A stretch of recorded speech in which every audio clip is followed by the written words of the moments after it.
வல்ல மீட்பராம் இயேசு நாமத்தில் வாழ்த்துகள். மறக்க முடியாத மாமனிதர்கள் தொடரில் இவான் ராபர்ட்ஸ் பற்றி அறிவோம். வேல்ஸ் தேசத்தின் சிறிய கிராமத்தில் பிறந்த ஒரு சாதாரண இளைஞன், ஆனால் தேவனுடைய சந்நிதிக்காக எரிந்த இதயம் கொண்டவன். அவர்தான் இவான் ராபர்ட்ஸ். 1904ஆம் ஆண்டில் உலகையே உலுக்கிய வேல்ஸ் மறுமலர்ச்சியின் முக்கிய கருவியாக தேவன் பயன்படுத்திய மனிதர் இவர். இவான் ராபர்ட்ஸ் சிறுவயதிலிருந்தே தேவனை தேடியவர்.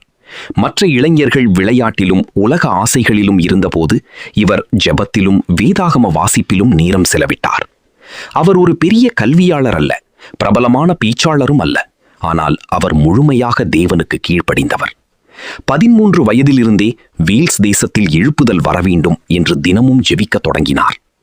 பல ஆண்டுகள் அவர் மறுமலர்ச்சி வரலாறுகளை வாசித்தார். தேவன் கடந்த காலத்தில் செய்த செயல்களை பற்றி கேட்டு அவரது இதயம் எரிந்தது. ஒரு நாள் ஜெபத்தில் அவர் உடைந்து அழுதார். ஆண்டவரே, வேல்ஸ் தேசத்தை மீண்டும் சந்தியுங்கள். அந்த ஜெபம் வெறுமனே வார்த்தையா இல்லை, அது ஒரு தலைமுறையை மாற்றிய அழுகுரலாக மாறியது. 1904ஆம் ஆண்டு இவான் ராபர்ட்ஸ் இளைஞர்களுடன் ஜெப கூட்டங்களை ஆரம்பித்தார். அந்த கூட்டங்களில் அவர் 4 முக்கிய அழைப்புகளை கொடுத்தார்.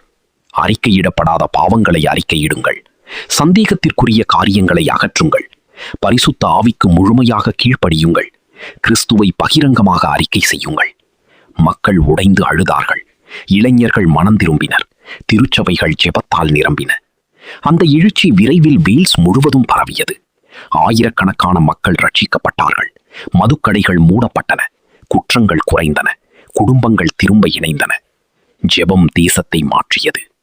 இவான் ராபர்ட்ஸ் உலகத்திற்கு ஒரு பெரிய செய்தியை விட்டு சென்றார். எழுப்புதல் மனித சக்தியால் வராது, முழுமையாக ஒப்புக் கொடுக்கப்பட்ட இதயங்களின் வழியாக தேவன் செய்கிற கிரியையே உண்மையான எழுப்புதல். இன்றும் அவரது வாழ்க்கை நமக்கு சவால் விடுக்கிறது.